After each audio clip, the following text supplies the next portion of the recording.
sente bene? Sì. Buonasera, benvenuti a tutti a questo incontro. Io spero che abbiate tutti quanti la traduzione simultanea. Io parlerò in italiano, i nostri ospiti tutti in castigliano. Però insomma se ci segnalate se ci sono problemi, insomma se va tutto a posto meglio così. Io chiederei, prima ancora di iniziare questa conversazione che verte diciamo, sul tema del giornalismo, quello che in una traduzione un po' impropria si chiamerebbe giornalismo letterario, ma che poi vedremo meglio non vuol dire esattamente questo, perché le parole tradiscono un po' il senso.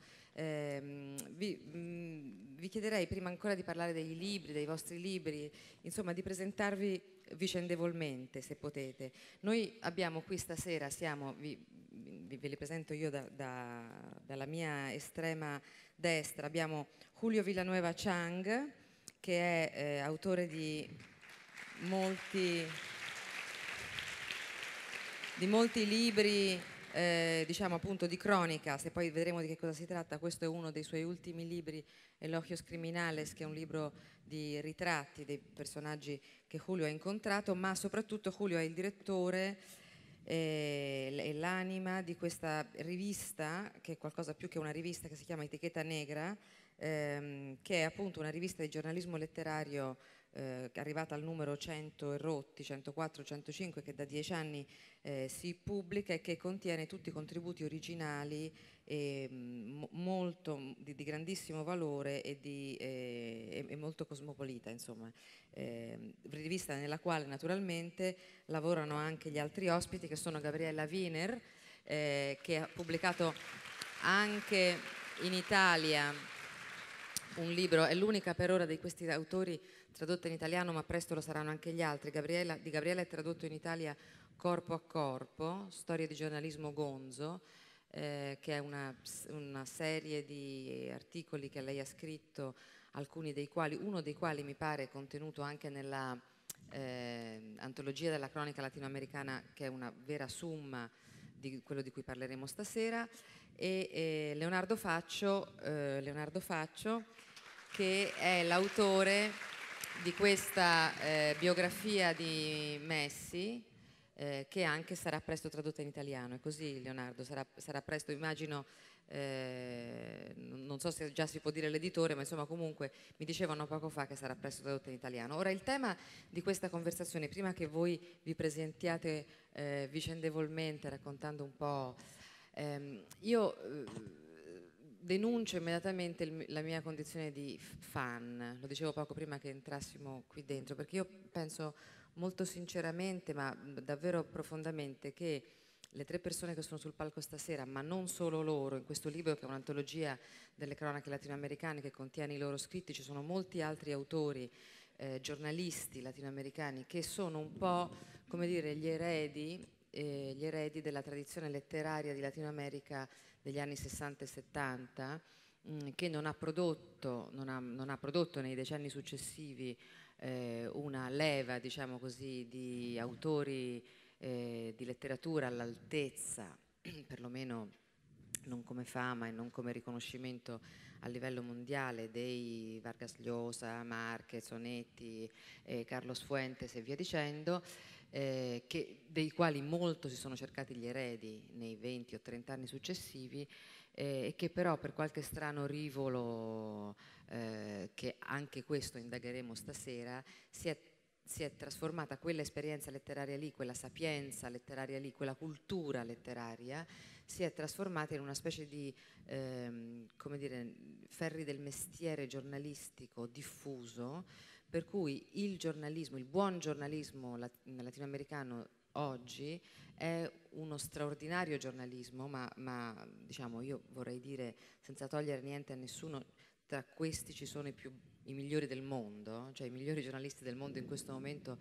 sono alcuni di loro anche qui stasera, ma insomma non lo dico per esagerare, lo dico perché veramente se leggerete le loro cose, le loro cronache, vedrete che cosa si intende per qualità anche letteraria, detto in Italia assume un tono un po' sinistro, però invece diciamo la qualità letteraria, la capacità di raccontare è fondamentale nel giornalismo, ma insieme unita poi a tutti invece gli strumenti del mestiere giornalistico in senso stretto che noi abbiamo invece un po' smarrito, e di questo parleremo soprattutto con Julio. Per cui, insomma, l'ho fatta un po' lunga, ma è per dire che in realtà questa leva giornalistica è ha in qualche modo ereditato quelle capacità, quel sapere, quel calibro, quel peso specifico che hanno avuto in Latino America gli autori che che ho citato prima e che hanno reso che poi alla fine erano comunque anche quelle cronache in qualche modo. Detto tutto questo, non so, forse possiamo cominciare, cominci tu, Julio, cominci tu a presentare, se vuoi presentare, forse raccontare come hai conosciuto Gabriela e come hai cominciato a lavorare con lei? Gracias por estar aquí. En primer lugar es una desgracia no saber italiano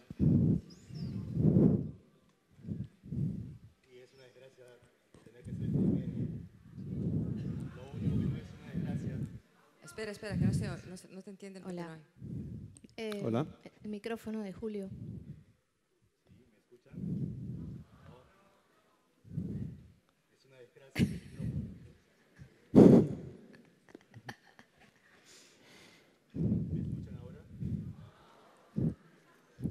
Que me revisen, que me revisen. Bueno, vamos a empezar. Allora cominciamo con Gabriella. Mentre aggiustano il microfono di qualcuno, interviene col microfono di Giulio. Forse il tuo funziona? Sí. Hola a todos. Gracias por la invitación. Antes de entrar estábamos preguntándonos cómo presentarnos el uno al otro. Y la verdad es que nuestras historias están entrelazadas, así que no es muy difícil. Y de alguna manera también nuestras historias están entrelazadas con digamos, todo este movimiento último del nuevo periodismo latinoamericano, que ahora suena tanto y que algunos ven con escepticismo y otros con apetito comercial y de marketing. Pero esta historia empezó ya hace algunos años, una década, en Latinoamérica, con una serie de revistas que surgieron, donde detrás de ellas estaba gente como Julio, un editor alucinante, un tipo que vino a descubrirnos qué era el periodismo narrativo, la no ficción de los maestros norteamericanos.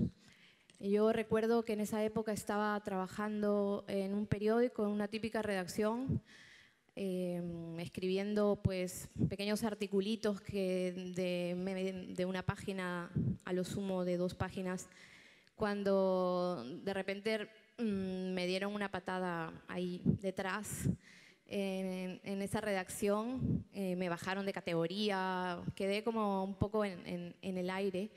Y recuerdo que Julio me buscó y me dijo que si quería empezar a escribir historias en una revista que él había creado, que se llama Etiqueta Negra, que es un poco la escuela de todo este tipo de periodismo del que hemos venido a hablaros. En esta revista han firmado pues, los mejores periodistas del mundo y Julio me quería ahí.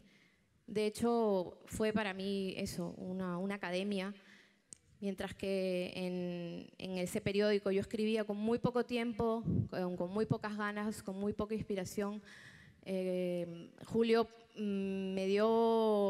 me abrió las puertas del mundo de un periodismo basado en una investigación profunda de los temas, donde podías pues, invertir mucho tiempo, leer muchos libros, recorrer muchos kilómetros para contar una historia. Era contar una historia, ya no era escribir un artículo. Y así empecé a hacer mis primeras historias. Recuerdo que la primera crónica que me encargó fue una crónica inspirada, digamos, en las cartas del Yagé de Ginsburg y Burroughs.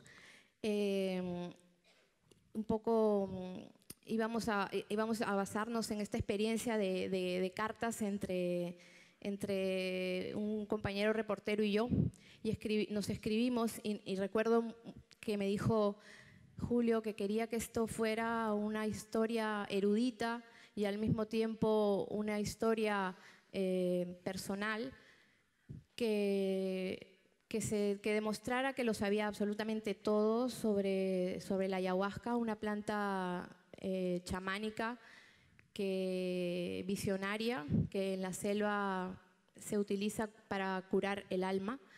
Y esa fue mi primera experiencia con Etiqueta Negra, mi primera experiencia con las drogas fuertes y con el periodismo de verdad.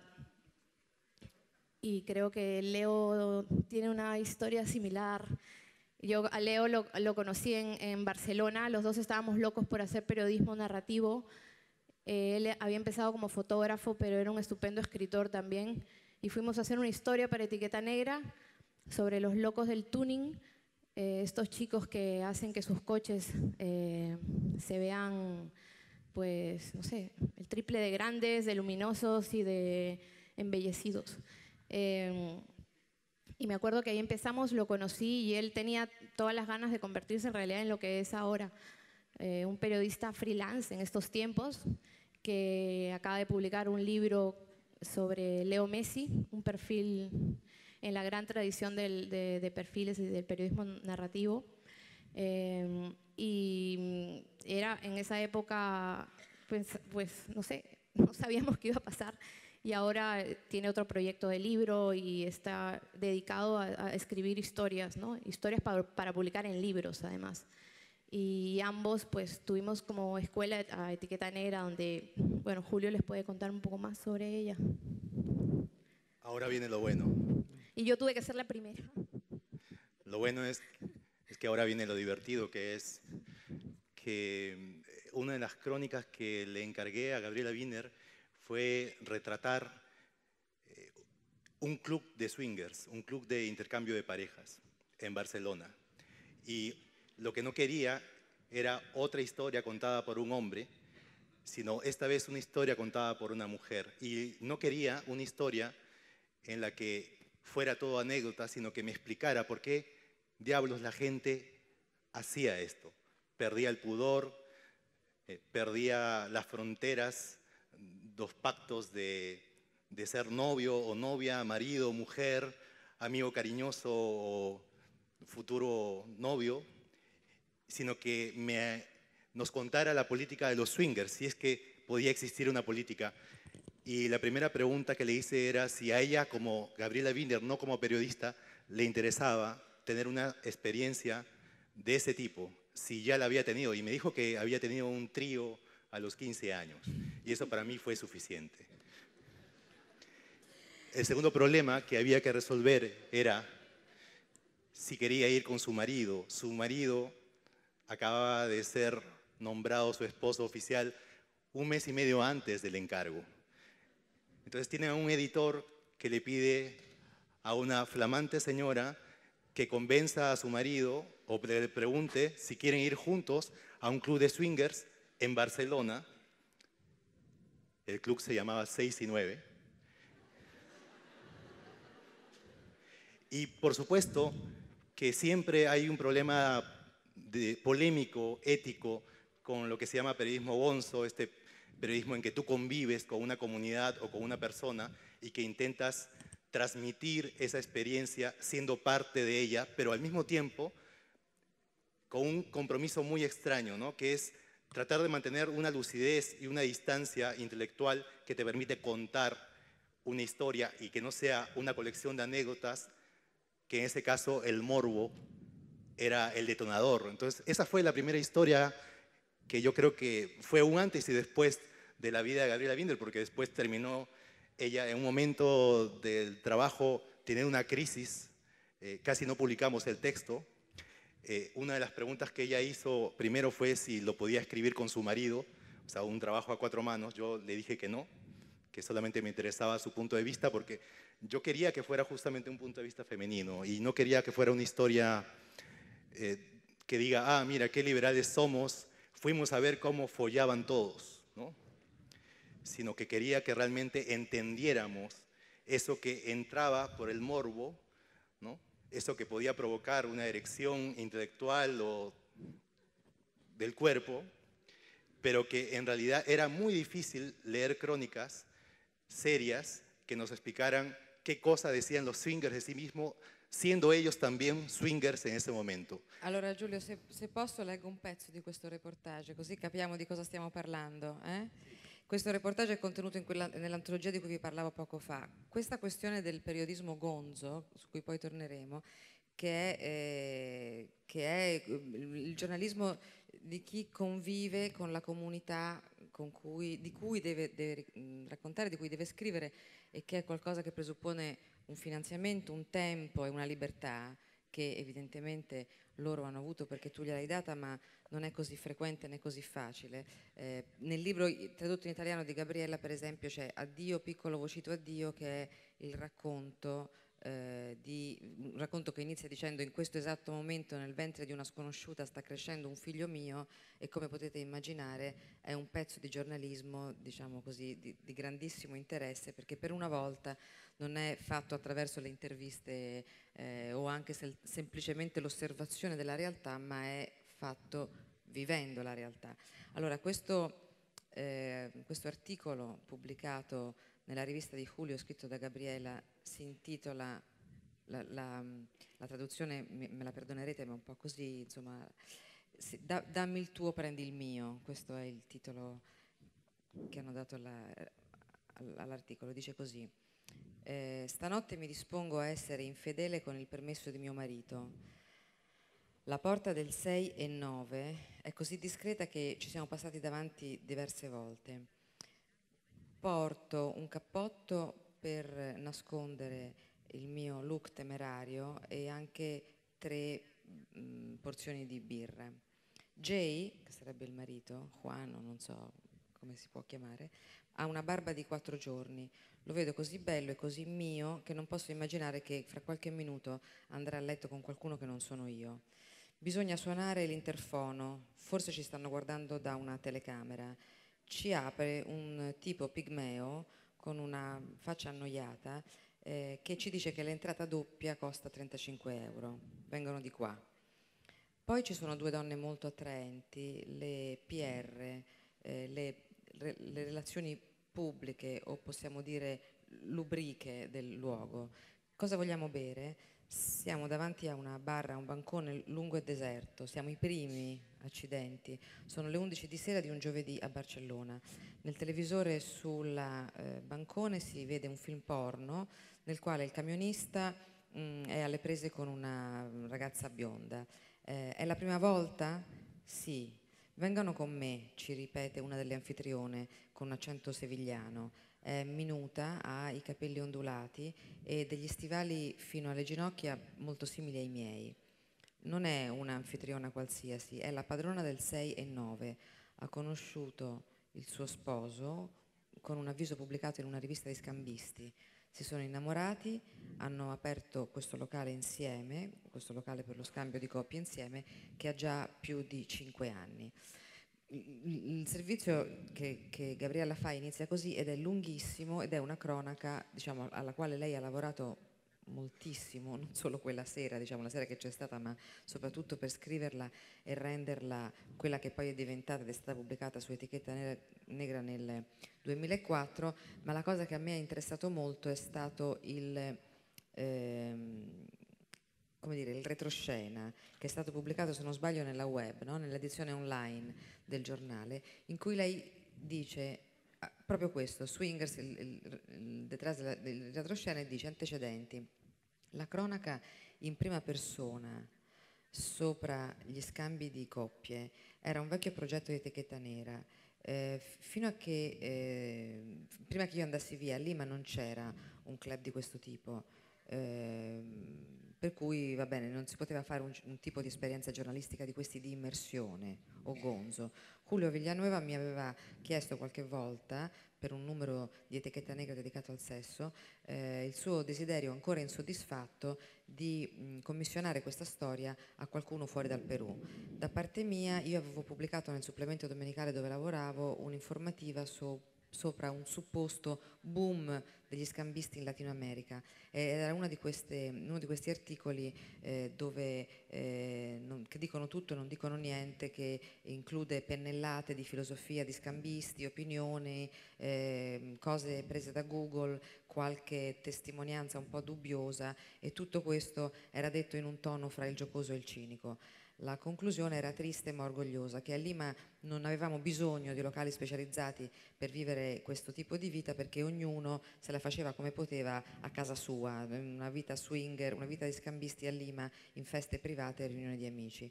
Poco dopo sono andata a studiare a Barcellona dove c'è un'industria porno per niente disprezzabile, un mega festival erotico e spazi che erano veri paradisi per gay, lesbiche, sadomasochisti e tutta la fauna immaginabile. E Barcellona emergeva come città liberale senza complessi, quindi Julio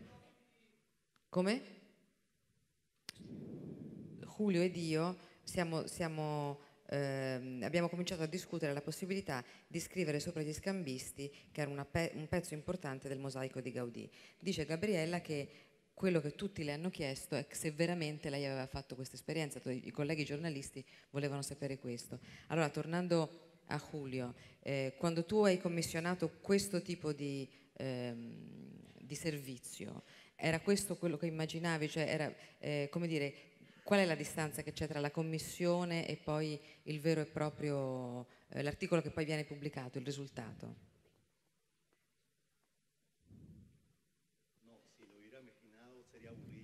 Si lo hubiera imaginado sería aburridísimo.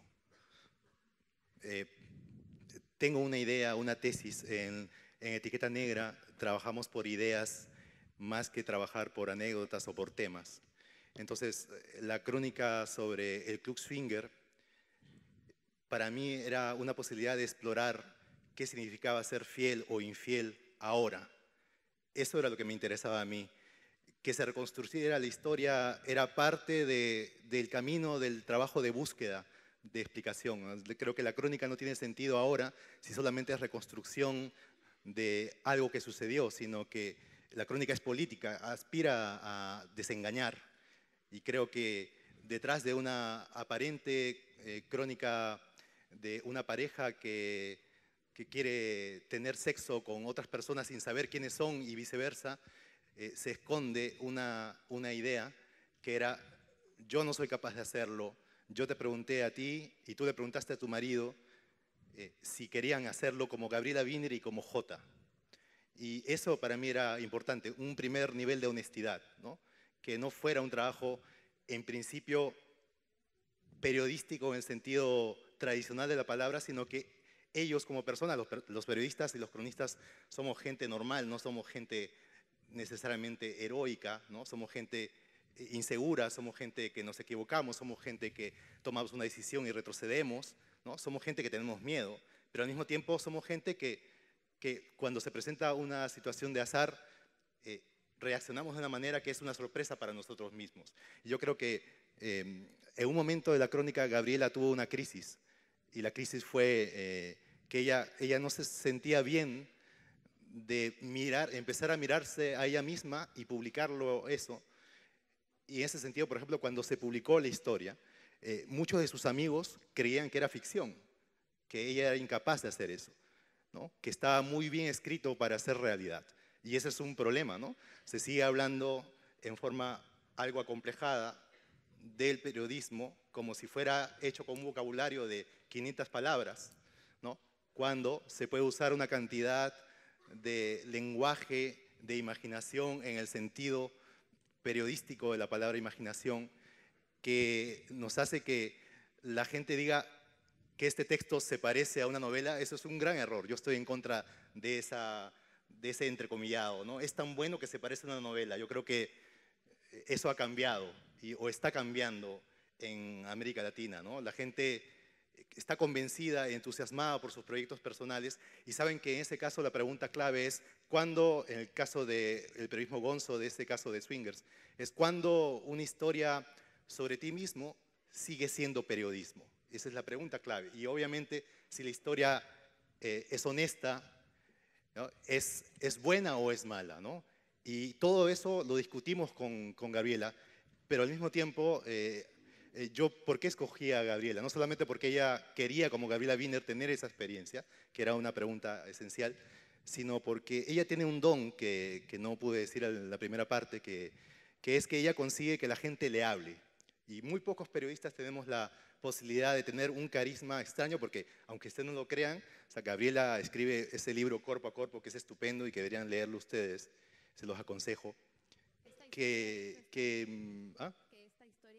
Esa historia está en Cuerpo a Cuerpo y sin embargo es una mujer muy tímida, ¿no? Es muy tímida y sin embargo como que también convive con un personaje ella misma, no en el sentido de ser una pose, una apariencia, sino que es probablemente en ese momento cuando ella es la que quisiera ser y no logra ser todo el tiempo en su vida personal, ¿no? Lo mismo pasa con Leonardo Facio, ¿no? Yo me siento un afortunado, un editor afortunado que ahora escribe menos.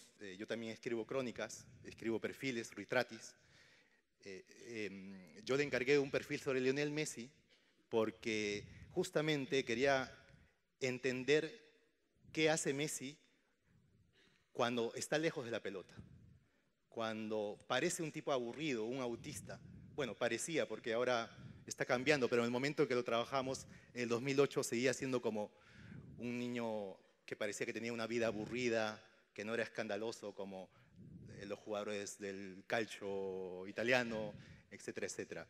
Y lo escogí justamente porque él no le gustaba el fútbol y no sabía casi nada de Messi. Y a mí me gusta trabajar con una perspectiva de la ignorancia. O sea, me gusta escribir sobre lo que no sé y en algunos casos por intuición, no porque tenga un programa mental en la cabeza. Siento y me doy cuenta cuando alguien desde la ignorancia puede acabar escribiendo una gran historia que se convierte en un libro que se está traduciendo a 4 idiomas y es el único orgullo que uno puede cargar ahora, ¿no? O sea, es el placer de dejar de escribir para que otros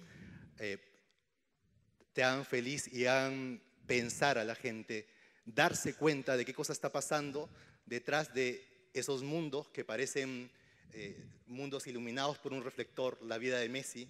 El libro sobre Messi no es un libro sobre Messi, sino qué sentido tendría para alguien a quien no le gusta el fútbol o a quien no le interesa la vida de una persona famosa. Siempre con los autores yo intento partir de una idea que es clave, ¿no? Partir de la convicción de que a nadie le importa lo que voy a publicar. Partiendo de esa derrota asumida, la gente está saturada, no tiene tiempo de leer o no lee, ¿qué cosa podría importarle para sumarse a una historia sobre una persona que vive a miles de kilómetros, ¿no?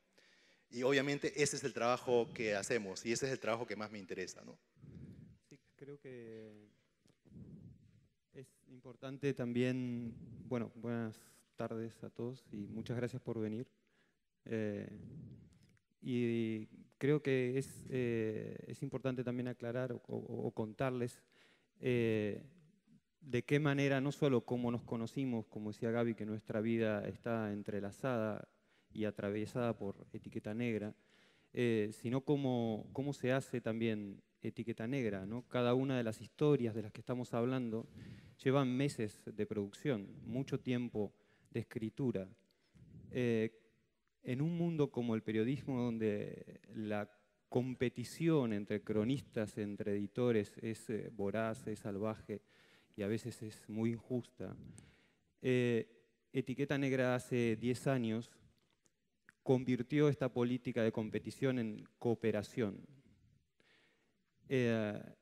Cada texto que sale publicado en Etiqueta Negra es revisado, corregido, no solo por un editor, sino por 5 personas, incluyendo un verificador de datos, por ejemplo.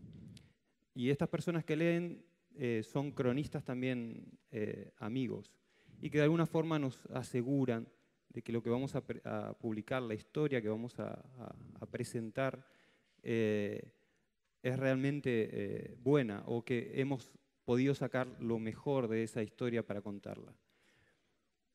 Y este realmente es un triunfo conmovedor en estos tiempos, ¿no? Que la cooperación supere esta idea que se puede tener de que individualmente se puede llegar más lejos y hacer las cosas mejor, ¿no?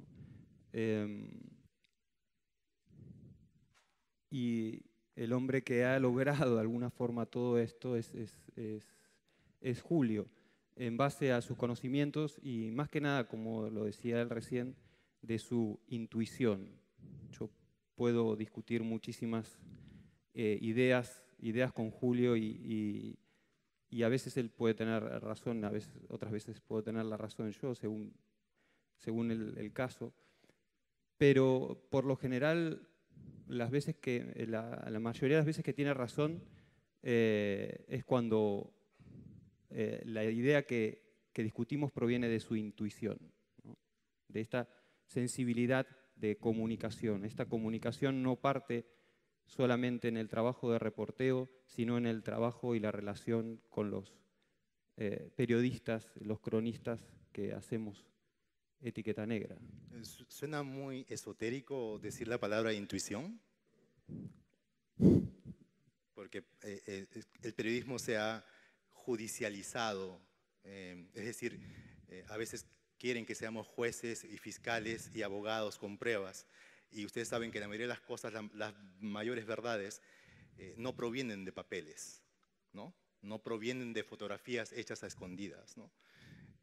La palabra intuición es una palabra que a veces es prohibida, ¿no? Es mal vista, es sospechosa, es insuficiente y no quiero que malentendamos ese uso de intuición, ¿no? Tampoco quiero que crean que lo que publicamos es infalible, ¿no? Lo que publicamos es consecuencia también o sea, debe tener errores, ¿no? Y espero no enterarme de ellos, ¿no? Senti Julio, io volevo farvi ancora qualche domanda sulle cronache che avete pubblicato su Etichetta Negra e magari far raccontare altre storie oltre a quelle di cui hai parlato, però volevo rimanere un momento su questo tema del tempo, perché tu hai scritto in questo saggio molto lungo e molto bello, Quel che accende la luce, hai scritto delle parole importanti. Qui per esempio leggo che tu dici scoprire è diventato scandalizzare, fare un reportage è diventato soprattutto intervistare, ma l'intervista come genere è un atto teatrale e nella maggioranza delle occasioni non arriva a essere una vera situazione di conoscenza e molto meno un'esperienza, ma soltanto un riassunto di dichiarazioni più o meno ufficiali e nel migliore dei casi si usa la magniloquenza del verbo confessare. E poi dici quello che hai appena detto, cioè alcuni giornalisti sulla cresta dell'onda cercano di essere ogni volta di più o di somigliare a giudici o a preti.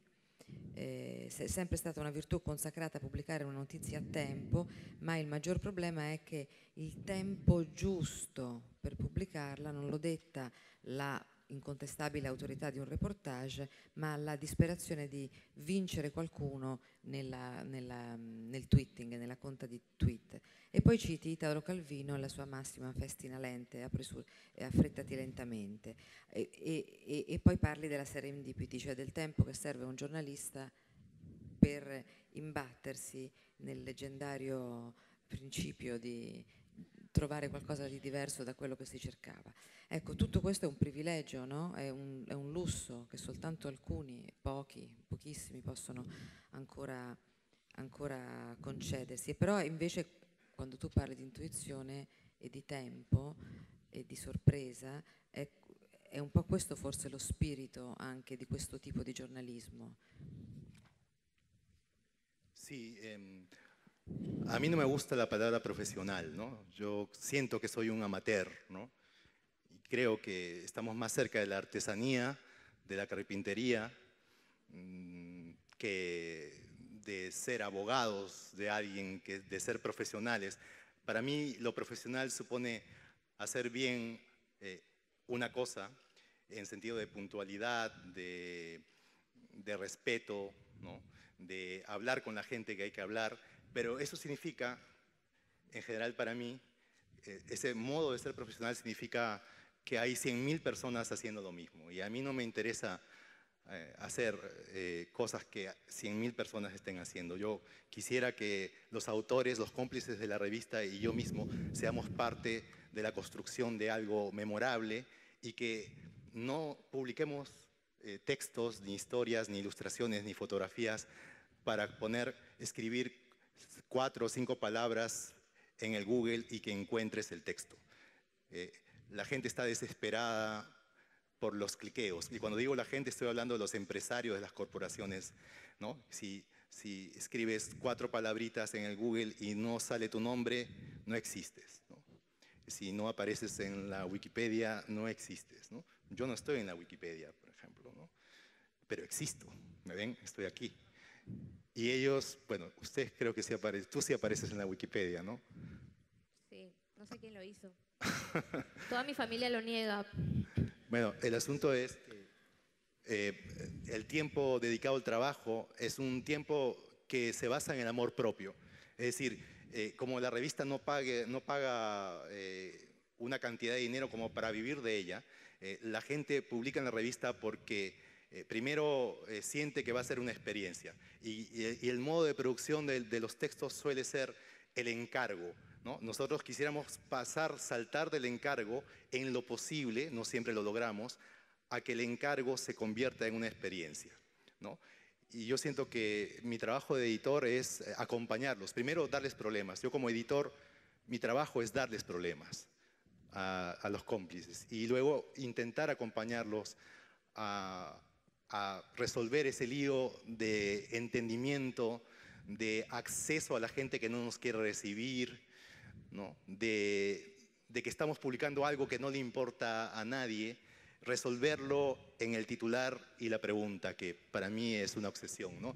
Mientras hay gente que pone el título al final, cuando ya terminó el texto o la primera versión del texto, yo no puedo empezar un texto como editor ni como cronista sin haber tentado un título y una pregunta, ¿no?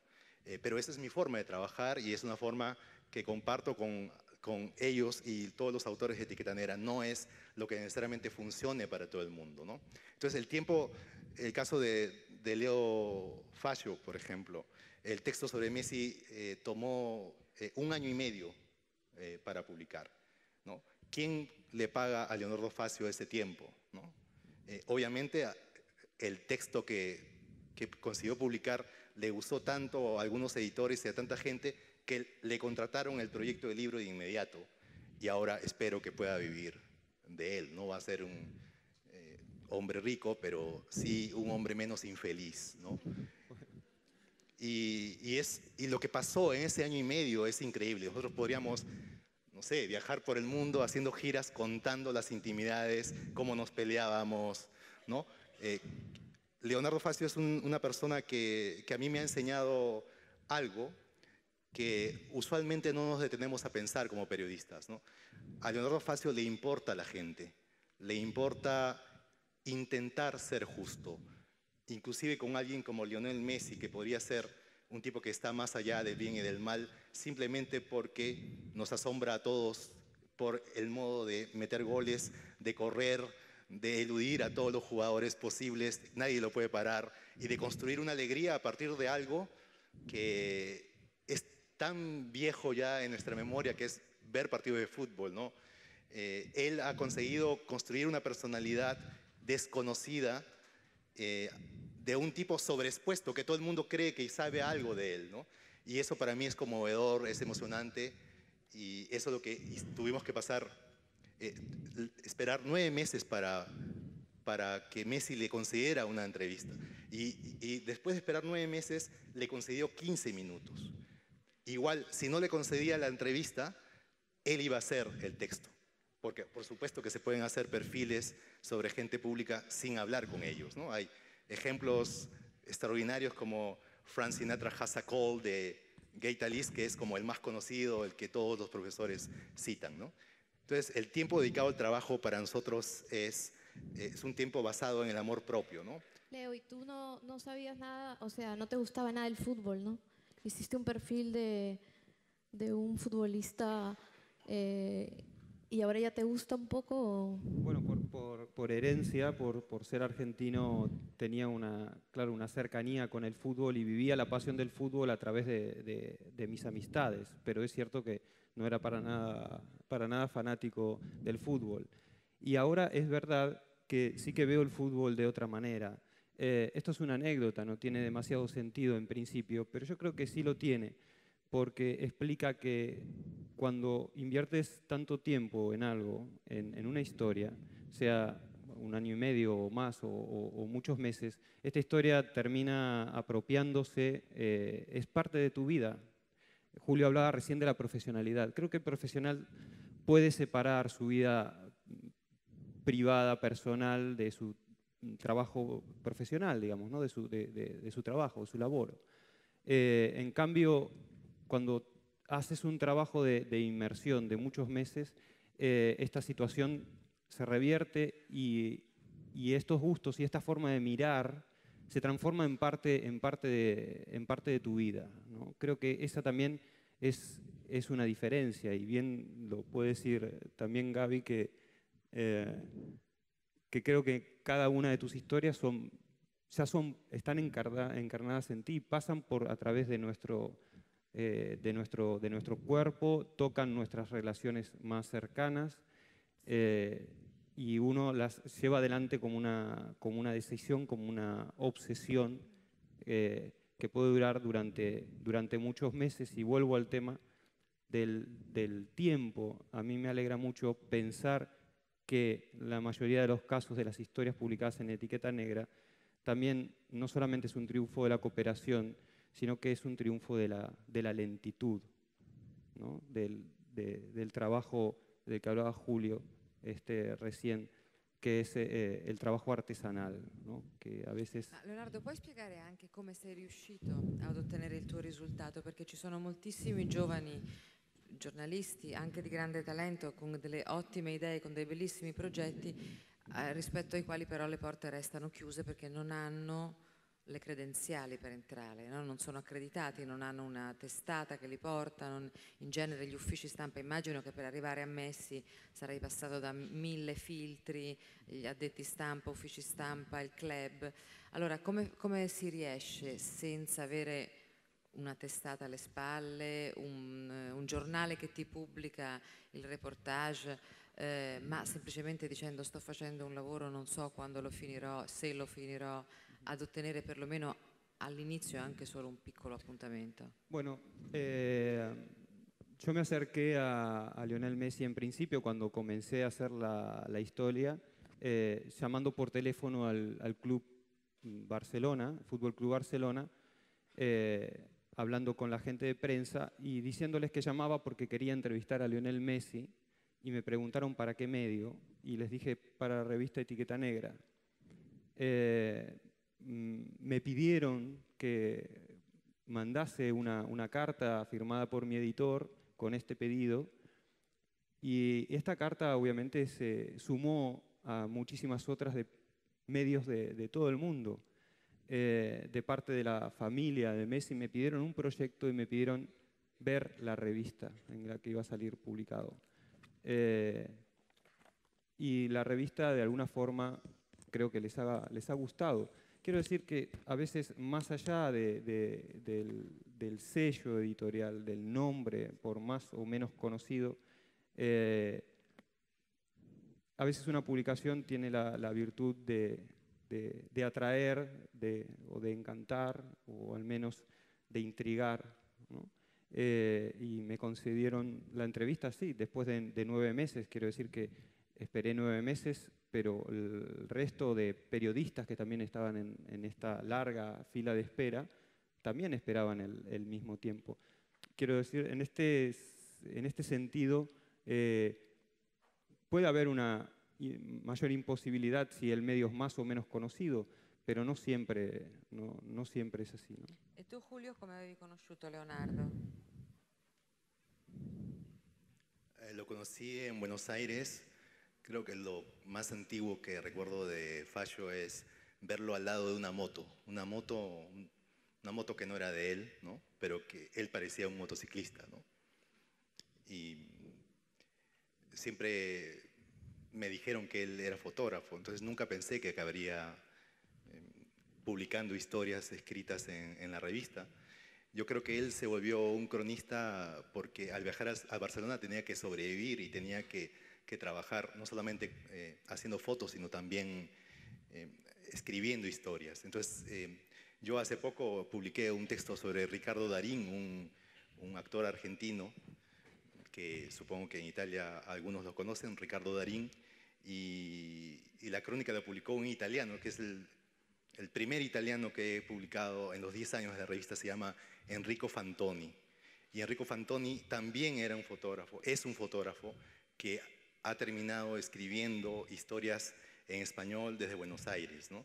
Entonces me agrada esta situación siempre inesperada, azarosa, de trabajar con gente que suponía que iba a ser fotógrafo y termina publicando historias que nunca se propuso para una revista, ¿no? Esta vida accidentada, azarosa, alegre, es lo que más me gusta de seguir aquí, ¿no? Entonces, Leonardo era un tipo que decía pocas palabras, pero que era muy disciplinado y muy obsesivo. Y a mí me encanta trabajar con gente obsesiva. La gente que no es obsesiva me aburre, ¿no? Puede ser pesada, antipática, polémica, ¿ok? Pero yo prefiero eso a que esperen que yo les diga todo lo que tienen que hacer, ¿no? Entonces, para mí no es tanto solo publicar una historia, sino es que esa persona con la que estoy trabajando me enseñe lo que no sé, ¿no? Que es parte de esta curiosidad, no? Che è parte Senti, ma ci dici anche qualcosa sulla rivista? Quando stavamo entrando raccontavi questa questione della pubblicità, cioè come si mantiene la rivista, è un negozio, rentabile, se ce la fa da sola o no, questa tradizione dove attinge le radici, se sei d'accordo anche tu che in questa che tutti considerano la migliore rivista letteraria, forse non solo latinoamericana, qualcosa di più, c'è qualcosa della tradizione letteraria di quei paesi? Las revistas culturales como Etiqueta Negra, como El Malpensante de Colombia, como Gato Pardo de México, como las revistas The Believer o McSweeney's de Dave Eggers, como M+1 en Nueva York, son revistas que viven con el dinero de alguien más, ¿no? Son revistas que se hacen a pesar de que nadie las pide, el mercado no las pide ni las necesita, ¿no? Entonces, son dos hermanos que tenían una imprenta en un barrio popular de Lima y que me pidieron hacer un número 0 y un número 1 de una revista cuyo nombre se llamaba Líder, ¿no? Era una revista para regalar 5.000 ejemplares para diplomáticos y hombres de negocios, y pasaron unos 9 meses y yo creo que los engañé y hice esta revista, ¿no? ¿Y de qué vive? Vive de la publicidad, no tanto de las ventas de la revista. Es imposible enviarla desde Perú a otros lugares porque el servicio de correo del Perú es uno de los más caros del mundo, cuesta como $20 y tantos enviar un número de la revista, y lo que hemos creado es una marca, un prestigio gracias a todos los cómplices que han creído en ella. Durante 5 años no le pagamos un solo centavo a ningún autor. Hay que ser cara dura para hacer esto, hay que ser un sinvergüenza para hacer esto, pero gracias a la generosidad de la gente y gracias al trabajo compartido, es decir, intentamos hacer algo que emocionara. Yo creo que la relación de los autores con la revista, felizmente, siempre ha sido sobre todo una relación de cariño y no una relación profesional. Y en ese sentido, creo que seguimos siendo más o menos amateurs, ¿no? Yo sí quería comentar un tema que Julio mencionó sobre la crónica, es su condición de política, su función política. De alguna manera, bueno, no sé si saben lo que es el periodismo gonzo en sí, pero es un periodismo en primera persona en el que el periodista de alguna manera se convierte en el protagonista o el hombre que encarna un poco la acción. Yo la verdad es que no me siento una periodista gonzo, digamos, creo que solo hay uno, Hunter Thompson, y ahí se acabó todo. Pero de alguna manera he trabajado con mi cuerpo y eso, por supuesto, ha terminado teniendo algunas consecuencias políticas. El hecho de que, bueno, quiero decir que no me he divertido todo el tiempo en clubes de swingers, ¿no? La vez que doné mis óvulos, estaba contando no solo mi historia, sino la historia también de chicas latinoamericanas que donan sus óvulos en España para mujeres que tienen problemas de fertilidad y ellas pues también tenían historias. De alguna manera la crónica es política porque también da voz a gente que de repente está invisibilizada en esta sociedad. Yo también muchas veces me he sentido un poco invisible, por eso he practicado siempre el periodismo en primera persona y hablando de estos temas, hablando de mi cuerpo, hablando de la maternidad, hablando de las relaciones personales, sexuales, íntimas, amorosas incluso. En un país como el Perú, esto de pronto resulta siendo político, solamente alzando tu voz y no callándote y diciendo qué es lo que te gusta y qué es lo que no te gusta. He usado mi cuerpo un poco como vehículo de información, como fuente de información, a veces peligrosa. Mi segundo libro, que no está publicado aquí todavía, pero es sobre el tema de la maternidad y todo el tema de cómo una mujer de repente se siente objeto de culto y desde la medicina a todo. Eres un ratón de laboratorio. Y de hecho, Leo, por ejemplo, que tenemos algo en común y que es que hemos trabajado este tipo de periodismo en que el cuerpo es de alguna manera nuestro instrumento de trabajo. Recuerdo que tu crónica sobre las cobayas humanas es también una crónica muy política porque de alguna manera denuncia las mafias de los laboratorios médicos y tú hiciste algo sumamente arriesgado que fue infiltrarte en uno de estos experimentos con personas y medicamentos. Sí, es verdad lo que planteaba recién Gaby. La crónica a la que ella se refiere fue un experimento, una experiencia en la cual yo me ofrecí como cobaya humana, ¿no? Para que ensayaran en mi cuerpo con un medicamento. Y el tema de fondo era la industria farmacéutica, ¿no? Cómo funciona, que es la industria más potente del mundo, ¿no? Mucho más que el automotriz o que el petróleo. Y poder contar desde dentro de un laboratorio donde estaban probando en mi cuerpo un medicamento, esta distancia que a veces hay entre lo que podemos aceptar como moralmente aceptable y la legalidad, porque por supuesto todo esto es absolutamente legal, ¿no? El ensayo clínico en seres humanos, ¿no? Es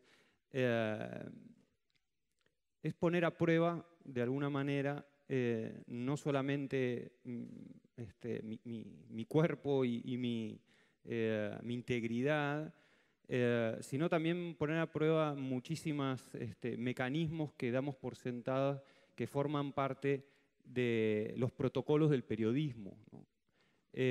Hasta qué punto podemos atravesarlos, pasar fuera de ellos, ¿no? Cuando uno hace este tipo de experiencias, sabe que está haciendo otra cosa, ¿no? Se está involucrando en cuerpo entero. Entonces, y que te da la posibilidad de contar a través de uno, ¿no? Porque es la diferencia entre hablar de mí o a través de mí, ¿no? O desde mí. Esa es un poco la idea de la primera persona que hablaba Gabriela recién, ¿no? No es hablar de uno, sino a través de uno como testigo, como persona que está compartiendo esta experiencia con otras personas que también se están sometiendo, ¿no? En este caso a un ensayo clínico. En este caso la idea era que para matar el dolor mucha gente tiene que sufrir, ¿no? Sí. Volviendo a este tema de que no solamente es poner tu cuerpo y que experimenten con él, sino que estás tratando de pensar de qué se trata la historia, ¿no? Y la historia de la industria farmacéutica es una historia también de crearnos enfermedades que no existen o tenernos pendientes de que tenemos que ir a la farmacia porque necesitamos algo, porque es una condición para que esa industria siga viviendo a costa de nuestros temores, a veces ciertos y otras veces, muchas veces, falsos, ¿no? Han creado una comunidad mundial de gente que son enfermos imaginarios, ¿no?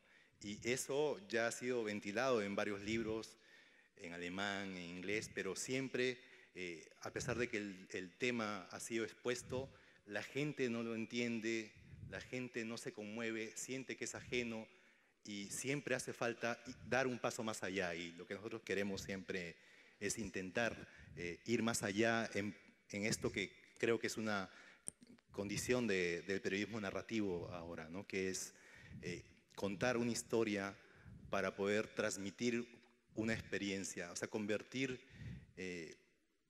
la vida de un individuo, lo que le pasó a una comunidad de gente, in una esperienza e in conocimiento, no? Come la storia degli ippopotami di Escobar, per esempio, no? La storia che tu hai pubblicato dei 2 ippopotami rimasti orfani dopo la cattura del narcotrafficante. Ce la racconti per chi non la sa?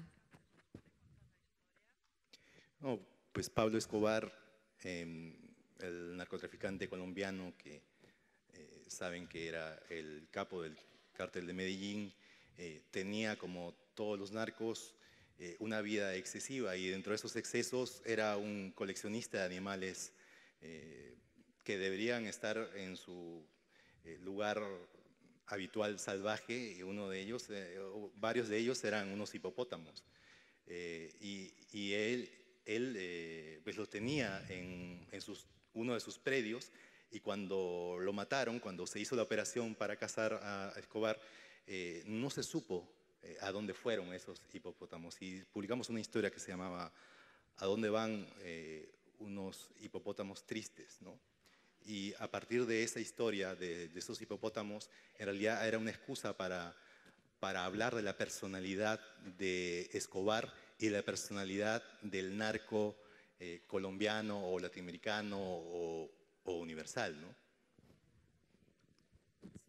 Dico questo perché un altro punto in quel saggio, oltre al tema del tempo, è il tema che appena adesso toccavi, cioè quello dell'eccesso di informazione quotidiana che produce come una specie di ipnosi, come una specie di narcolessia, per cui troppa informazione equivale a nessuna informazione, non si riesce a trattenere nulla e la grande questione è il grado di veridicità, cioè se sia vero o solo verosimile e come possono essere verificate le fonti e come si può sapere se esattamente questo rullo continuo di informazione ci propone corrisponde realmente a quello che noi desideriamo o abbiamo bisogno di sapere per capire la realtà.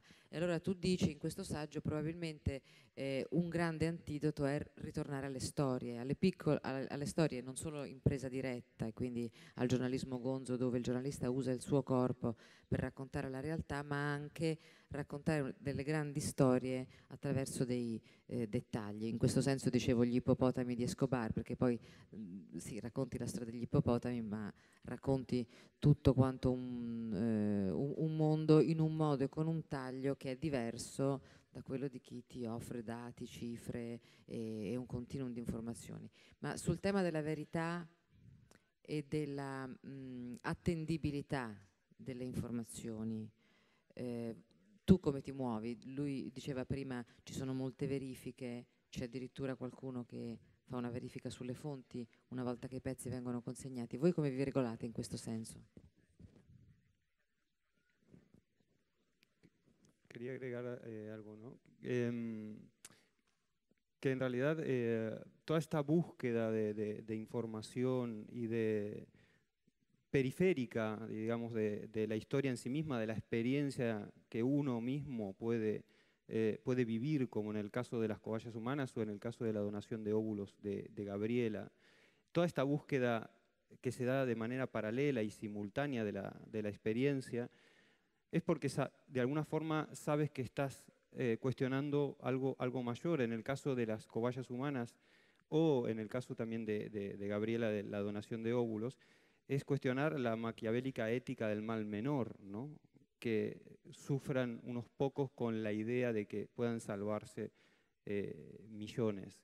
Entonces el esfuerzo intelectual también está puesto no solamente en el reporteo, en el trabajo periodístico de campo, sino en las lecturas, ¿no? en el trabajo intelectual periférico, porque existe ya esta idea anterior de que sabemos que estamos planteando una idea mayor, ¿no? Esto también tiene que ver con lo que decía Julio recién, que es una forma de hacer política, ¿no?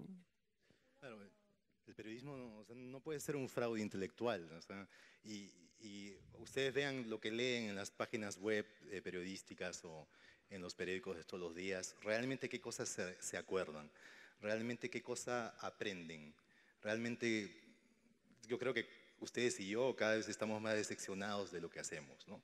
Entonces hay que sobreponerse, no quejarse, no lloriquear y hacer cosas, y uno solo no puede hacerlas, ¿no? No, iba a comentar que hace poco un compañero estudioso de la crónica que se llama Jordi Carrión, que por cierto publicó otra antología, pero en la editorial Anagrama, con crónicas de Latinoamérica y de España, decía que hoy más que nunca se necesitaban historias contadas a pie de calle, en primera persona, vividas, cada vez más personales, en momentos en que, bueno, estamos viviendo una crisis, ¿no?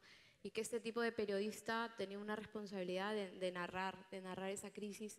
Yo, nada, quería comentarles, compartir con ustedes que, bueno, cada vez mi periodismo se ha estrechado más de alguna manera, y espero, bueno, ha ganado un poco más de intimidad o profundidad en los temas que me preocupan, y que he terminado pues escribiendo, no recorriendo grandes distancias para ir a contarlos, sino más bien cada vez encerrándome más en mundos más privados. Y por ejemplo, una de las últimas crónicas que trabajé contaba la historia de mi mejor amiga, Micaela, que se tuvo que ir de España. Micaela vivió conmigo los últimos 10 años y la crisis la empujó a volver. O sea, de alguna manera estaba contando una historia personal, pero también, o sea, la historia, digamos, de mi desamparo, porque cuando uno vive fuera, un amigo y su familia es tu propia familia cuando eres un inmigrante. Y así como ella se han ido muchos otros amigos. He contado esa historia personal, pero he contado también la historia de una inmigración que está sucediendo ahora a la inversa, ¿no? ¿Cuántos nos fuimos hace unos años de Latinoamérica buscando, bueno, una meta tal vez profesional, económica, y cómo ahora nos están empujando a volver, ¿no? Y cómo se ha convertido en una lucha también regresar en las mejores condiciones. Esa historia también, bueno, está contándose ahora mismo por la cronica. Io per concludere direi che questo insegnamento che ci viene dalle parole che abbiamo ascoltato In Italia io lo condivido moltissimo, condivido molto che si debba mettere in gioco, lo dicevamo prima di entrare, l'oggettività non esiste, esiste un'onesta soggettività, no? Dichiarare il proprio punto di vista e mettere in gioco se stessi dicendo quello che si sta facendo, questa è la forma più alta di obiettività. Quindi sono molto d'accordo con Gabriela, con Leonardo, con Julio quando dicono che il giornalismo più efficace è quello in cui ci si mette in gioco personalmente con la propria vita privata e si usa anche, se si può dire così, la propria vita per leggere la realtà, cioè si legge la realtà attraverso la propria vita. Questo lo ripeto anche se può sembrare ridondante, perché invece nel nostro paese, in Europa in generale, ma in Italia in particolare, non è così frequente ed anzi è spesso oggetto di ironia, cioè come se il giornalismo fosse qualcosa che deve essere tenuto distante o più in alto rispetto alle esperienze di vita quotidiane. Quando il giornalista mette in gioco se stesso, raccontando per esempio di sé, è considerato sempre un po' qualcuno che come dire, sta barando, no? sta giocando con le biglie dei bambini anziché fare il gioco grande della politica e dell'economia. E invece io sono convinta, e le cose che voi scrivete lo dimostrano senza assolutamente nessun equivoco, che questa sia la strada. C'è tempo per le domande del pubblico e non so se c'è qualcuno in sala con un microfono, forse sì, c'è qualcuno con un microfono, per cui chi vuole fare domande a Julio, Leonardo e Gabriela, è questo il momento. Yo solo quería aclarar algo, que por si acaso no crean que el periodismo latinoamericano escribe historias en primera persona expresamente de un yo que expone su pellejo para esto, ¿no? Escribimos también de las otras. Lo que pasa es que hemos contado solamente dos historias. Gabriela sí ha hecho una obra sobre sí misma en tanto representante de un determinado tipo y comunidad de mujeres y de personas, pero en realidad todo el tiempo estamos haciendo historias sobre gente en la que tampoco publicamos textos en primera persona en el sentido de usar la primera persona expresa en los textos. Pero sí creemos que sí todas las historias deberían ser historias personales, ¿no? En ese sentido, escribir sobre una tercera persona también es escribir en primera persona, porque es tu mirada, es lo que tú decides qué publicas y qué no publicas, ¿no? Y de eso se trata, ¿no?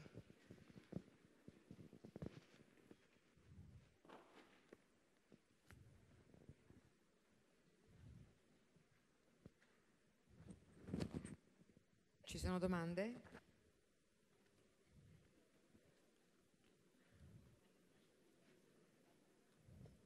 Están muy serios, creo que los hemos decepcionado. Demasiado. En definitiva,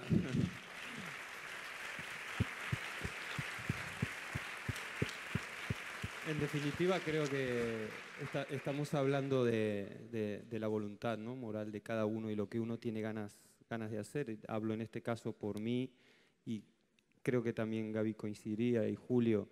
Es la voluntad moral de que uno cree que determinada historia hay que contarla y busca por todos los medios posibles de narrarla y de publicarla. Y se enfrenta con muchísimas dificultades, ¿no? Pero quizás estaría bien que dejar esta idea de que si tienen esta voluntad moral para contar una historia porque creen que lo tienen que hacer, pues háganlo, ¿no? Expónganse a la experiencia propia, no por otros, sino en principio que uno cree que debe hacerlo, ¿no?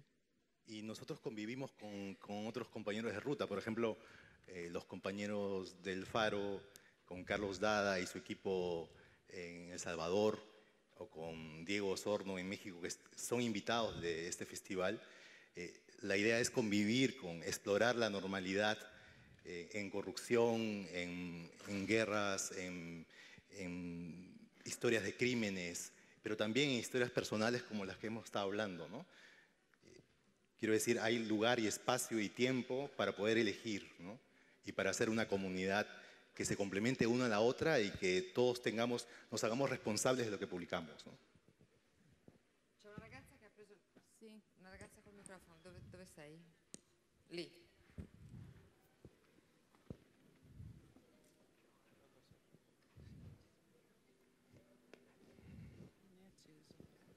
Si sente? Ecco, volevo chiedere a Gabriela se ci sono altre giornaliste, colleghe in America Latina o se il Perù è un'avanguardia. E se Etichetta Negra viene distribuito, io ho capito che ci sono dei problemi con i costi postali, ma viene distribuito in altri paesi dell'America Latina?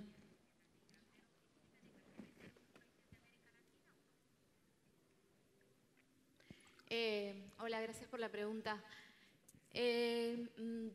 No conozco alguna que se haya dedicado todo el tiempo a hacer este tipo de historias, así, con un poco de exposición personal, pero sí, digamos, cronistas que hacen otro tipo de historias.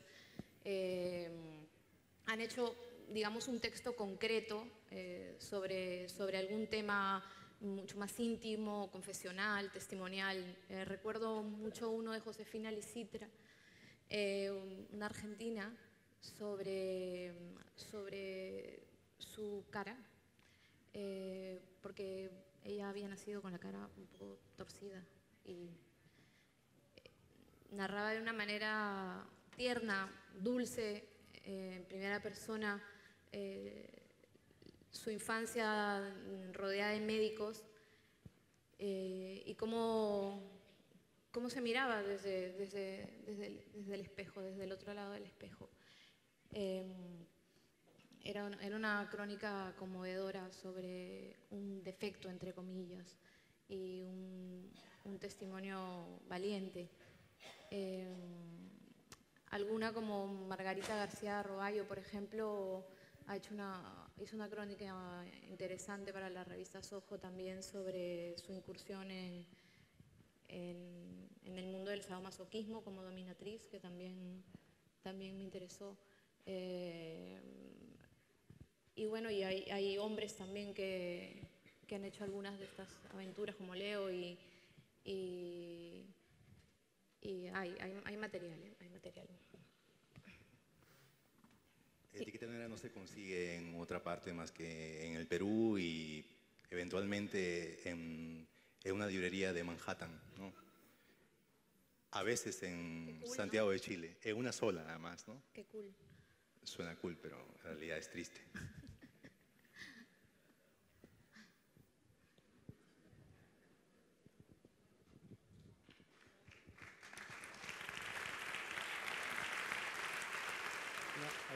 Hay una pregunta. Salve, io ascoltando un po' come lavorate, il vostro procedimento insomma di giornalismo che è un po' atipico, ecco, soprattutto qua in Italia, volevo sapere un po' gli sguardi dei vostri colleghi giornalisti che magari di cronaca nera o semplicemente che analizzano la politica. Volevo sapere cosa pensano di voi, ecco, se sapete o del vostro lavoro, ecco. Bueno, Nos odian. no creo que sea para tanto, pero sí muchos compañeros, amigos, periodistas, tienen en su memoria o sobre papel una lista de historias que les gustaría contar y que no las cuentan por falta de tiempo, porque tienen que cumplir un horario administrativo prácticamente en su medio, con las prisas cotidianas del periodismo cotidiano. Y existe estas ganas, ¿no? de hacerlo, y muchos de ellos terminan escribiendo estas historias que tienen anotadas y que son de su elección y no de lo que les manda un jefe. Terminan escribiendo durante los fines de semana, a veces por la noche, y otros directamente acaban renunciando a su medio para aventurarse hay casos, ¿no? que han dejado los medios, sus diarios, revistas donde trabajaban para dedicarse a contar historias largas y en profundidad, ¿no? Hay muchos casos, algunos logran concretarlos y muchos otros siguen extendiendo su lista de temas que les gustaría contar, ¿no? A mí no me importa lo que piensen de mí, me importa lo que piensen de las historias que publicamos. Si son buenas, son malas, si desengañan, si no son aburridas. Por ejemplo, mi discusión con los periodistas investigativos es que si ellos arriesgan el pellejo, si ellos han, además, no solamente su propia vida, sino la vida de su familia, deberían preocuparse por saber que la gente solamente se va a enterar de ese sacrificio, ese esfuerzo, esa convicción en creer lo que se va a publicar, esa capacidad de indignarse y de traducir esa indignación en una historia que sea entendida por todo el mundo. Deberían preocuparse por escribir muy bien o narrar muy bien, porque si no, a nadie le va a importar. Entonces es un asunto ético para nosotros narrar de una forma, ya sea como en documental o en crónica de radio o en revistas o en un blog. Para mí se ha vuelto un asunto ético preocuparte por el lenguaje y la manera en que la gente recuerda y olvida las cosas. Yo creo que eso va más allá de saber periodismo o saber literatura. No tiene tanto que ver directamente con eso, sino tiene que ver más con un estilo de vida que ahora somos parte de él, ¿no? En el que domina la fragmentación, la interrupción, ¿no? ¿Cuántos de ustedes han chequeado sus mensajes de texto mientras esta charla entre ustedes y nosotros ocurría? Y nosotros estamos escribiendo para esa gente distraída. No podemos seguir publicando cosas como hace 10 años. Tenemos que ser mucho mejores y mucho más, conseguir una mayor autoridad en lo que vamos a publicar para que alguien nos haga caso y además respete el tiempo que le hemos quitado a la gente que nos va a contar sus historias, entrevistándolos. O sea, tenemos una responsabilidad con el lenguaje que no es estética, sino que es ética. Y esto es lo que más me preocupa, ¿no?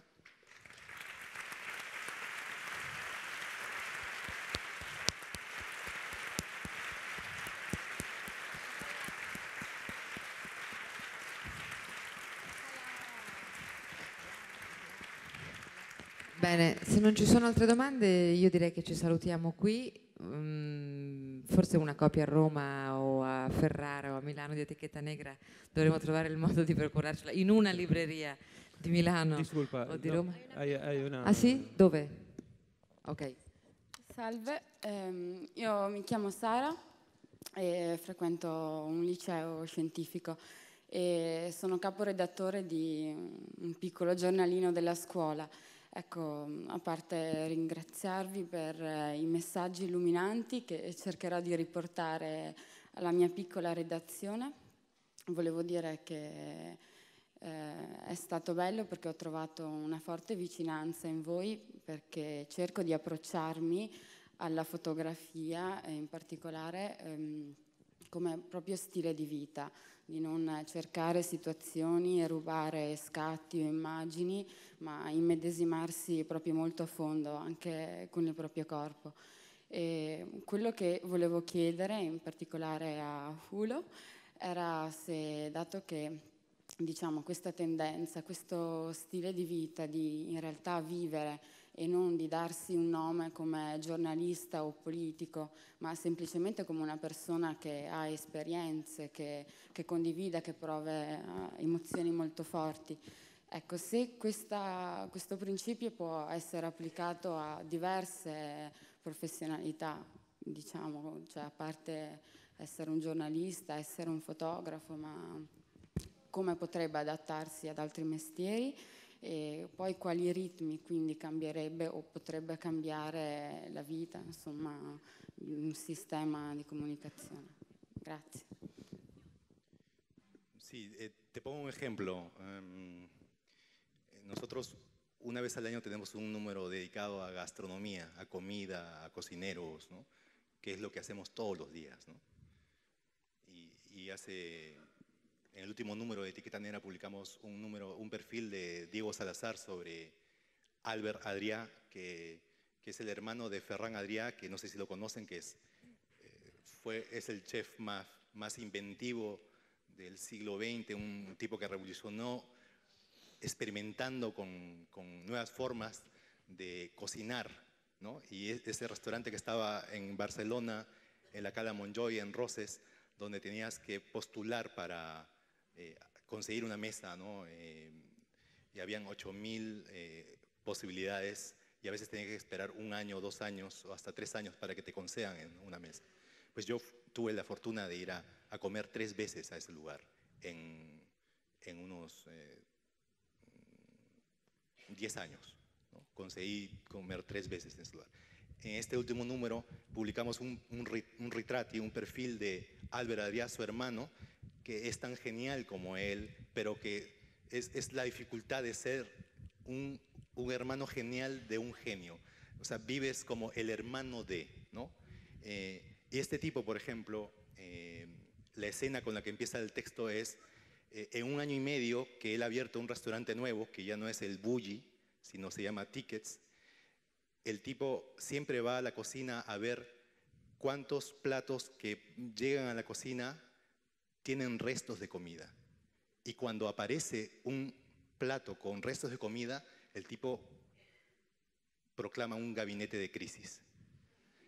Y en unos 1 año y medio ha contado 6 platos de comida. Eso es una forma de trabajar, ¿no? Y lo puede hacer alguien en una escuela de danza, en un grupo de gente que hace trabajo comunitario, ¿no? Es decir, siempre un proyecto no podemos hacerlo solos y depende bastante de una personalidad que transmita esas ganas de hacer las cosas y que hay que tener talento de mando para hacer esas cosas. O sea, yo no creo en ese sentido en algo muy democrático. Yo creo que estas cosas se hacen con personalidades muy fuertes, ¿no? Que obviamente están obligados a intentar ir más allá de lo que hacen los jefes tradicionales con los que hemos trabajado toda nuestra vida, ¿no? Entonces, ese proyecto se puede hacer en cocina, o se puede hacer en una escuela de teatro, o se puede hacer en un nuevo proyecto de profesores de primaria, ¿no? Depende bastante del tipo de líder que tienes y de su capacidad, su talento de convencerte, ¿no? Eso que llaman carisma, ¿no? El carisma es un no sé qué, ¿no? Tú te enamoras del proyecto de alguien, ¿no? Como varios de ustedes se han enamorado algunas veces de sus maestros y sus maestras, ¿no? Es lo mismo, ¿no? Aquí no hay más ciencia que eso, ¿no? Hay gente más racional, pero hay gente, la mayoría de la gente es más sentimental y es más emotiva y le encanta encontrarse con gente apasionada que intenta no solamente desbordar de pasión o de entusiasmo, sino hacer cosas memorables que nos emocionen y que nos dejen pensando y que nos desengañen. Yo creo que ese proyecto funciona porque es un estilo de comunicarse, ¿no? Es un estilo de vida. Y por ejemplo, en la redacción de la revista, en Etiqueta Negra en Lima, somos 2 editores de planta, 2, una revista que sale mensual. También tenemos una revista que se llama Etiqueta Verde, que es la hermana medioambientalista de Etiqueta Negra, y trabaja los temas de medio ambiente que siempre tienen como un tinte aburrido, moralista, tipo ONG, ¿no? Nosotros hemos tratado de contar las historias de medio ambiente de otra manera y estamos ensayando, fracasando, pero estamos logrando una voz, ¿no? Entonces, esto es una forma de ver el mundo. En el Bulli, en el restaurante de Álvaro Adrià, es una forma de ver el mundo. Y en la redacción solamente hay una persona que estudió periodismo. Los demás no han estudiado periodismo y yo creo que no es casual.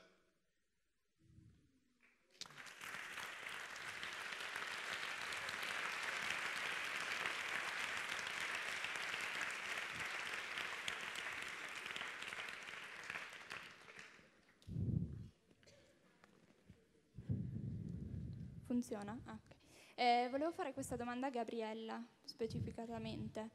La cosa che a me mi ha subito, diciamo, impressionato di più è questa idea del corpo usato come mezzo, nel senso, è vero, il corpo è il nostro mezzo attraverso cui comunichiamo col mondo, è il nostro primo filtro, no? Tutte le nostre esperienze passano attraverso il corpo, ma allo stesso tempo è anche la cosa più intima che abbiamo e che forse è quello che proteggiamo di più, no? Automaticamente. Allora mi chiedo, quando vai a sperimentare lo scambio di coppia o anche la questione della vendita degli ovuli. Sono tutte cose veramente molto intime e molto forti per te stesso e per il tuo corpo anche, no?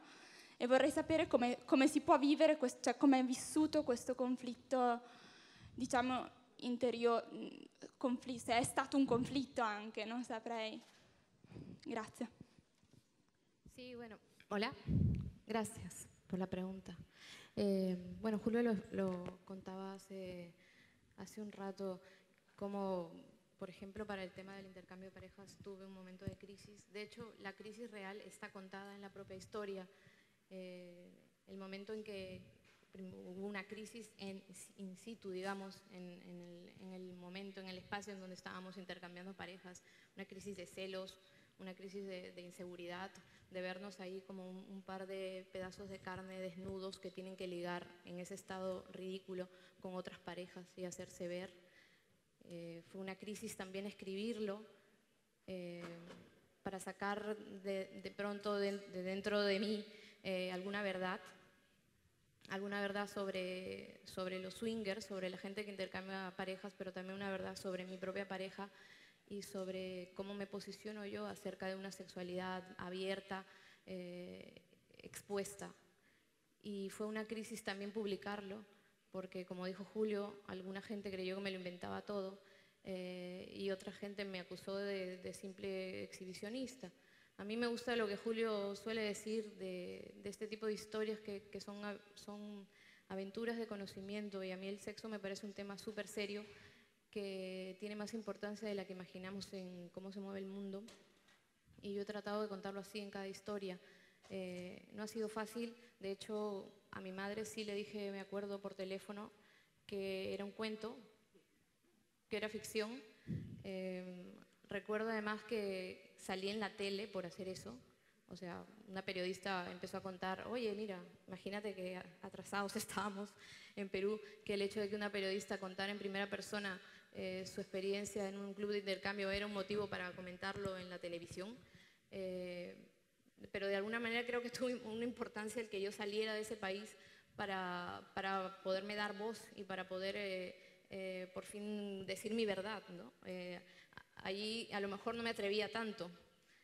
Una de mis historias que fue entrar en la casa de un polígamo y descubrir un poco cómo era la dinámica de una familia de 7 personas, donde solo hay un hombre que se comparte, que por cierto me tentó muchas veces a querer llevar una vida así y me cuestionó, y de hecho este artículo, esa crónica, esa historia trata sobre ese cuestionamiento de una mujer que estaba metida en la vida moderna, intentando triunfar y profesional como periodista, frente a la vida más calmada y sometida de estas especies de esclavas sexuales y familiares, domésticas, que eran ellas, ¿no? Pero que de alguna manera ejercían su libertad personal para hacerlo con este hombre, ¿no?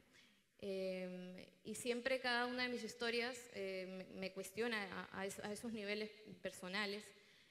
No sé, a veces pienso que puedo tener algo que ver con esos artistas que trabajan con su cuerpo, esos performers, gente que de alguna manera ha trabajado su propia intimidad y la ha expuesto por alguna razón. No sé, o sea, no me lo explico, no sé si es masoquismo, no sé si efectivamente hay un poco de narcisismo, si al mismo tiempo gozo con este momento en que todo el mundo me está mirando, como este momento que en efecto siento exactamente lo mismo, en que estoy contando algo que probablemente me está incomodando mucho y que todo el mundo me está mirando y no sé qué están sintiendo. Y esa es la sensación que tengo siempre que escribo estas cosas. Pero solo las escribo porque me parecen necesarias. Si no, de otra manera se quedarían en una banalidad, y creo que no es solo eso, ¿no?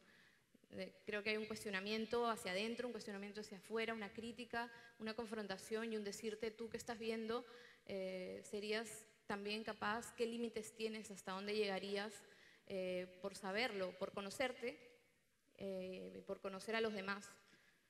Es un poco eso.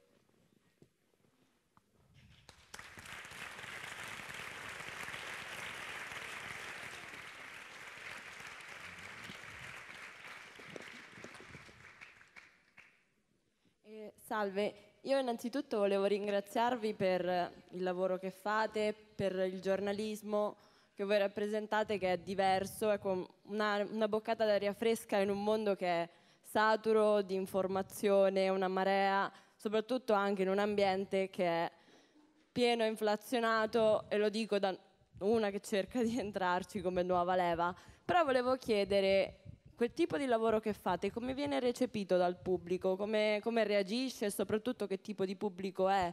Se è un pubblico di nicchia oppure anche popolare? Grazie.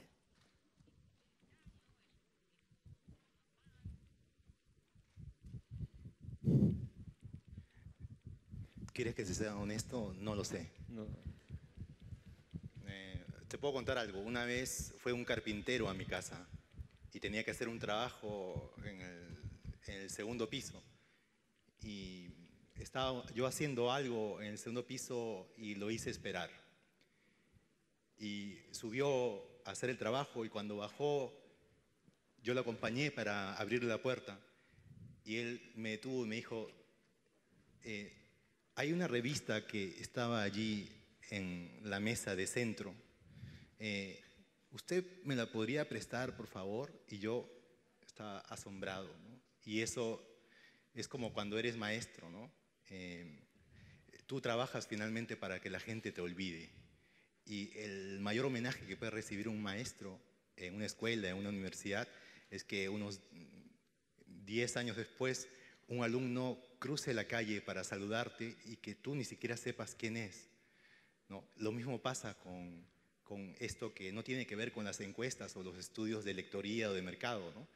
Para mí valen más esa suerte de que el carpintero se haya atrevido a pedirme la revista. Yo, por supuesto, no solamente le di la revista, le di toda una colección, ¿no?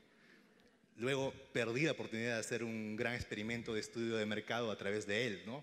Entonces, o sea, ¿hasta dónde llega tu posibilidad de emocionarte y luego olvidarte también de lo que te ha encantado?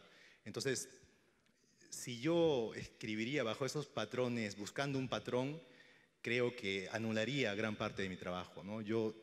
Soy muy iluso y parte de esa condición de iluso es creer en lo que hago, pero al mismo tiempo no tomarme tan en serio. Y parte de ese trabajo es un trabajo intuitivo, ¿no? Yo no sé conducir un auto, la mayoría de la gente se ríe de eso, que a estas alturas de mi vida yo no sé para conducir. No sé nadar, o sea, si me voy al océano Atlántico me muero, ¿no? Pero creo que soy afortunado en intuir lo que el trabajo de un editor es un poco esto que estoy tratando de decir, es saber lo que un lector no sabía que quería. Eso es el trabajo de un editor. Gran parte del trabajo de nosotros es saber intuir, adivinar qué cosa es lo que los lectores no sabían hasta ese momento que querían y que cuando leen los textos pues nos escriben mails y nos mandan cartas y nos detienen en la calle. Creo que es la mayor fortuna que puede tener un editor y un cronista, ¿no?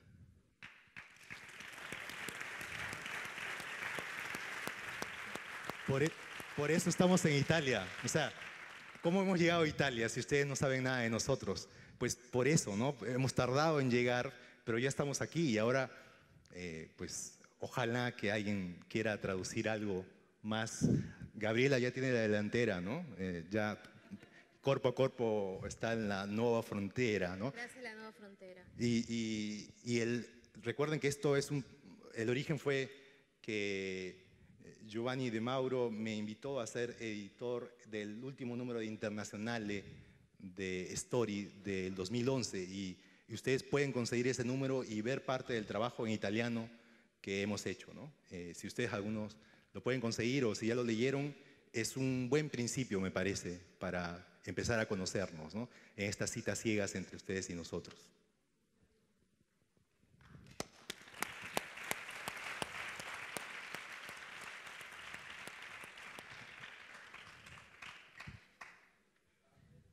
Volevo chiedere a Leonardo in particolare in che maniera il suo essere fotografo ha influenzato il suo essere giornalista e viceversa, se questa esperienza da scrittore ha influenzato il suo essere fotógrafo. Bueno, yo en realidad siempre hice las dos cosas, tomar fotos y escribir. En parte porque me gustaba y en parte por supervivencia, ¿no? Vender texto y fotos es más rentable que vender un solo texto o solo fotos. Creo que me ha influenciado el hecho de la fotografía en que como fotoreportero uno debe estar siempre con una cercanía, una proximidad de lo que quiere ver realmente corta para poder tomar la fotografía.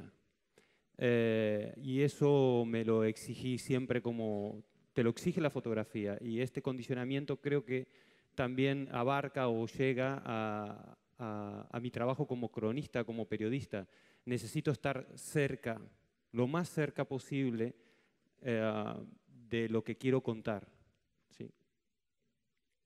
Ahí está la influencia de la fotografía. La fotografía me ha condicionado, creo, de alguna forma. Pero lo otro es que tú has sido fotógrafo analógico y ahora eres fotógrafo digital, ¿no? Sí. Y el fotógrafo analógico a veces tenía que esperar días para apretar el obturador, o sea, ser más selectivo.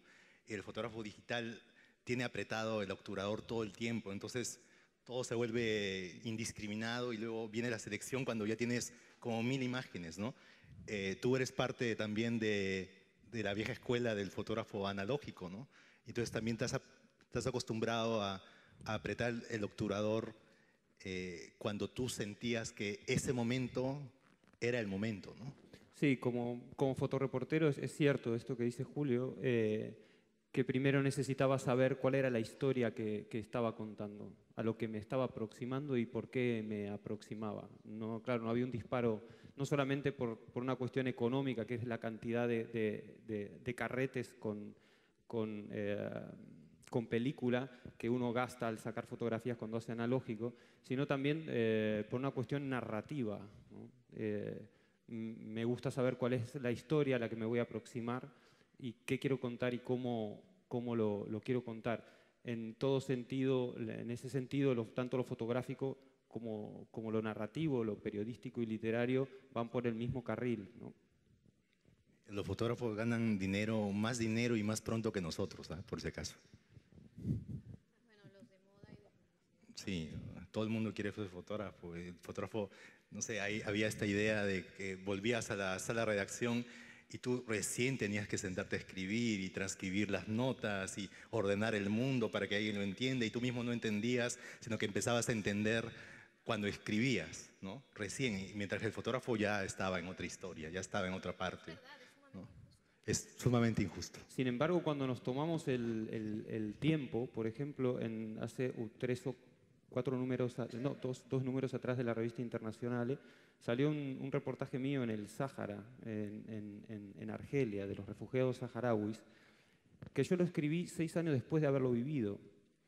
Y con material de archivo y porque fui muchas otras veces a contar historias de los refugiados saharauis en Tinduf, ¿no? Los refugiados del Sáhara Occidental. Y tomé una foto donde aparecían unos saharauis jóvenes que jugaban al béisbol en el medio del Sáhara, donde uno solo por caminar rápido puede morir deshidratado. Estos chicos jugaban al béisbol, ¿no? Y esta historia me quedó en mi agenda y me quedaron las fotos. Seguí publicando historias del Sáhara Occidental, medianamente prontas, medianamente escritas rápidamente porque eran para diarios y revistas con sus urgencias. Y esta historia quedó en mi memoria y quedó en el registro de las fotografías y la cuento 6 años después. De todas formas, la historia se transforma en algo atemporal y gracias en parte también a que me fijé en ese momento y hice la foto de estos chicos jugando al béisbol. Digo, si esto quedó en mi memoria y quedó en mi archivo, también es una buena forma de que quede en la memoria de la gente, porque creo que si te dicen a ti, te voy a contar una historia sobre unos refugiados en el desierto, no es lo mismo que te digan, te voy a contar una historia de unos refugiados en el desierto que juegan al béisbol. Esto a mí me había quedado en mi memoria y supuse que también podía estar en la memoria de la gente. Entonces, tanto en la fotografía como lo literario, en lo periodístico, en lo narrativo, tomo las decisiones con el mismo criterio, ¿no? Es qué historia quiero contar y cuán cerca debo estar, ¿no?